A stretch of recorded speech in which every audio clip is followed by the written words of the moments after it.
Friends, long term investments में wealth creation होता है, वेल्थ बनती है, पैसा बनता है अगर आप लंबे समय तक स्टॉक मार्केट में बने रहे।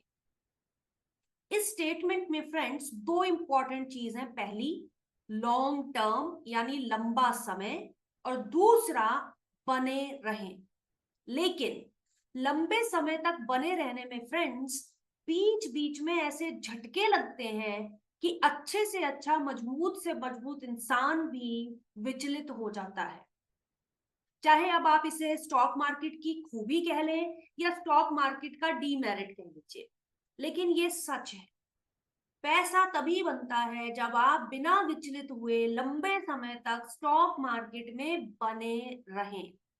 इस बात को साबित करने के लिए फ्रेंड्स इस वीडियो में मैं आपको लेके चलती हूँ कुछ रियल चार्ट्स के पास। चलिए हम चार्ट से रूबरू होते हैं। चलिए, सामने हमारे है फ्रेंड्स निफ्टी 50 का चार्ट, यानी स्टॉक मार्केट का इंडेक्स। स्टॉक मार्केट को दर्शाने के लिए निफ्टी 50 का इस्तेमाल किया जाता है और हमारे सामने वो चार्ट है ट्रेडिंग व्यू के पेज पर। फ्रेंड्स ये नीचे देखिए, today, 5 day, 1 month, 6 months and so on, नीचे टाइम पीरियड लिखा है। अगर मैं इसको ऑल टाइम पीरियड पे कन्वर्ट कर दूं इस चार्ट को, तो मुझे क्या दिखाई देता है? अगर मुझे बहुत ज्यादा चार्ट्स की समझ नहीं है, टेक्निकल फंडामेंटल नहीं भी जानती हूँ, तो मोटा मोटा मुझे ये दिखाई देता है फ्रेंड्स कि लॉन्ग टर्म में निफ्टी ऊपर गया है, स्टॉक मार्केट ऊपर ही गया है। बीच बीच में चाहे जितने भी झटके आए, अल्टीमेटली स्टॉक मार्केट ऊपर गया है इंडिया का, निफ्टी 50। ये क्लियरली हमें चार्ट में दिखाई दे रहा है।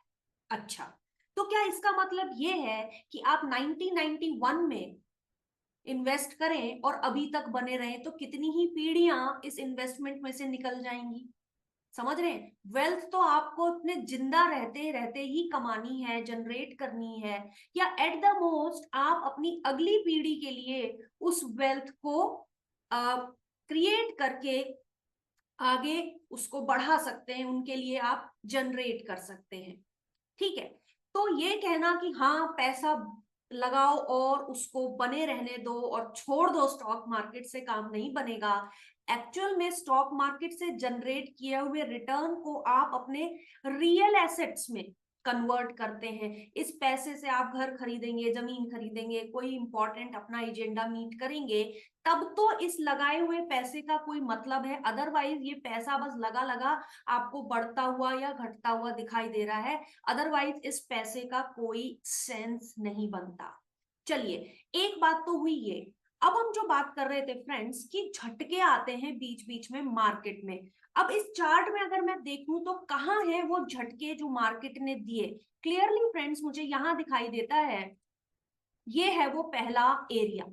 एक है ये जोन, है ना?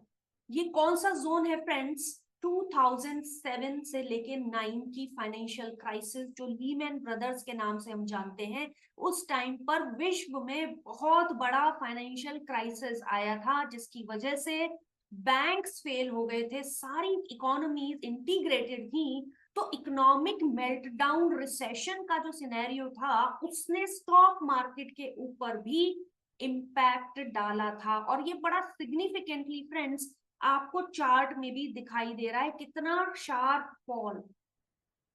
2007 से पहले जो लोग मार्केट में बने हुए थे, वो एक्चुअल में 1 से 1.5 साल के अंदर ही 5-6 साल पीछे चले गए। आप क्लियरली चार्ट में देख सकते हैं।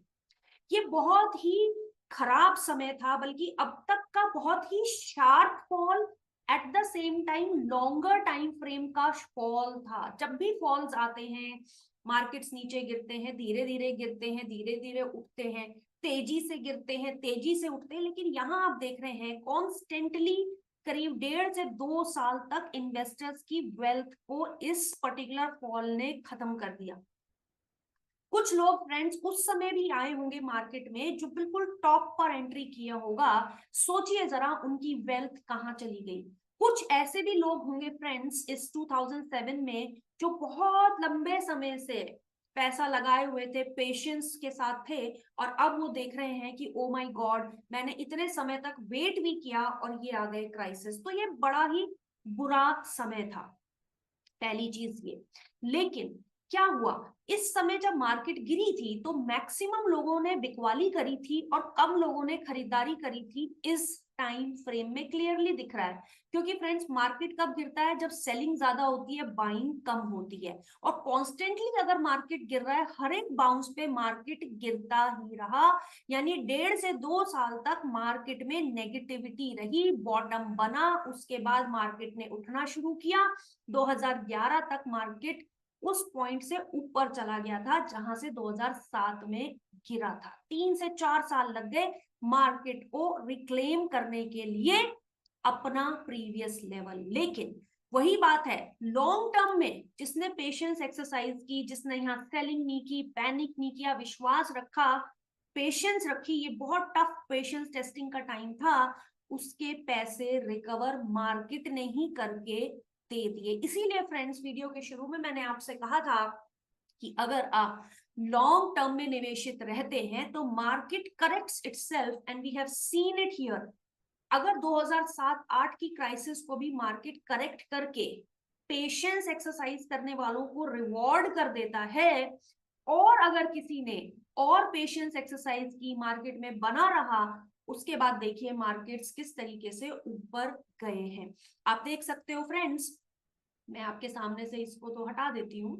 अब हम बात कर रहे हैं इस टाइम फ्रेम की, लॉन्ग टर्म में। हाँ, मैं मानती हूँ मार्केट एक कंसोलिडेशन की फेज में फिर से चला गया, लंबे समय तक अटका रहा, यानी गिरा तो नहीं, लोग बने हुए थे, विश्वास, ज्यादा पैसा नहीं आ रहा, पैसा जा भी नहीं रहा। और उसके बाद देखिए, उसने 2012 या 13 में इंडिया के मार्केट ने, या ये जो 2014 का जो समय था, उस टाइम पे मार्केट ने पैसा डबल करके दे दिया उन लोगों को जो पेशेंस के साथ बने हुए थे।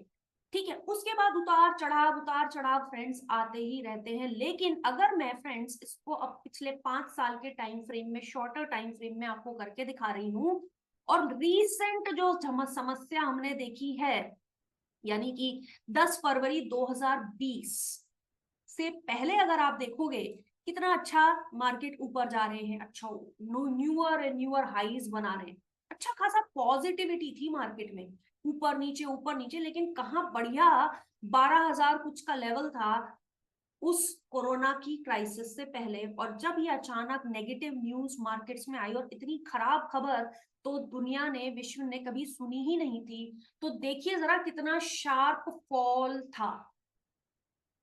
ठीक है, अब आप कहेंगे तो फिर पेशेंस कहाँ काम आई इस, ठीक है, इस समय जो लोग बने हुए थे मार्केट में, उनका देखिए कितने पीछे पहुंचा दिया मार्केट ने, उन्हें कहाँ पहुंचा के रख दिया। इस लेवल को अगर आप कंपेयर करें तो 2017 के लेवल पर ला के रख दिया था इस पैनिक सेलिंग में। लेकिन क्या फ्रेंड्स ये बाजार जीरो हो गया था? क्या ये मार्केट में से सारे लोग भाग गए थे? इसका जवाब है नहीं, क्योंकि फिर भी बाजार 8,083 पर रुक गया था। लेकिन यानी कुछ ऐसे लोग थे, ज्यादातर लोग सेलिंग थे, लेकिन फिर भी कुछ ऐसे महारथी थे जो बाजार में टिके रहे। पहली चीज तो हम इस क्राइसिस, इस फॉल से ये सीखते हैं, ठीक है, टिके रहे। क्योंकि अदरवाइज अगर लगता कि दुनिया खत्म होने वाली है, जैसे कि कोरोना काल में ऐसा लगा भी था कि this world is coming to an end, right, तो फिर क्या पॉइंट है? फिर तो मार्केट में पैसा लगना ही नहीं चाहिए। अगर दुनिया ही खत्म होने वाली है तो पैसा निकाल लेना चाहिए। इतने गंदे खराब माहौल में भी अगर स्टॉक मार्केट में ऐसे लोग थे जो नहीं गए, और ये साबित होता है कि निफ्टी उस समय 8,000 पे था, नहीं गए, प्लस इस फॉल को महारथियों ने, बहुत करेज वालों ने, समझदार लोगों ने एज एन अपॉर्चुनिटी पाया कि क्या बात है, एक से एक शेयर, जो हमारा सपना था, dream share to acquire Reliance, HDFC bank, जो अच्छे खासे रन अप है, ऊंचे रेट्स पर हैं, आधे से नीचे रेट पर आज आपको अवेलेबल है। नए लोग मार्केट में कूदे, मार्केट में आए, ठीक है, और जिसकी वजह से फ्रेंड्स हमें जो ये वी शेप रिकवरी इस पर्टिकुलर केस में दिखाई दे रही है कि उनके बलबूते पे हुआ।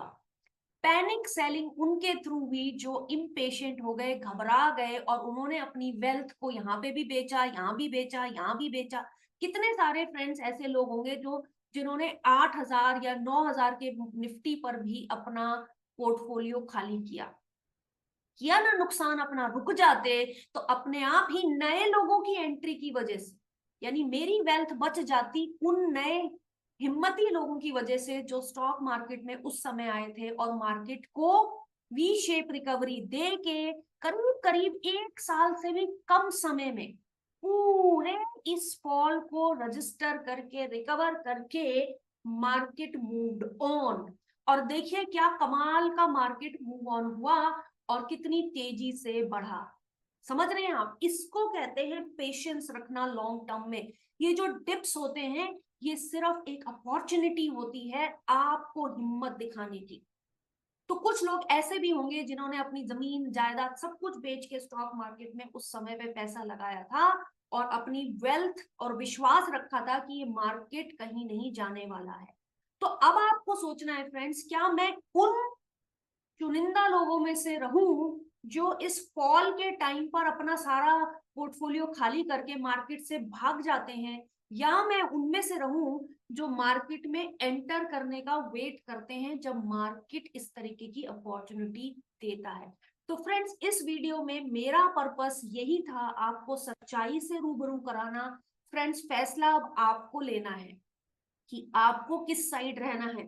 क्या आपको वो पैनिक सेलर बनना है या वो करेजियस बायर बनना है, लॉन्ग टर्म में पेशेंस रखनी है, मार्केट करेक्ट्स इटसेल्फ, विश्वास रखना है और हो सके तो एडिशनल मनी इस तरीके के फॉल्स में डिप्लॉय करना चाहिए। आप सोचिए इस बारे में और अपने लिए फैसला कीजिए।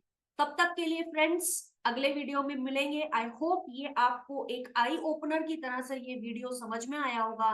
कहीं ना कहीं आपको लगा होगा कि हाँ ये जो कहा जाता है कि लॉन्ग टर्म में वेल्थ बनता है, पेशेंस एक्सरसाइज करनी करनी चाहिए, ये हमने रियल डेटा पर, रियल मार्केट पर आज अपनी आंखों से देखा है।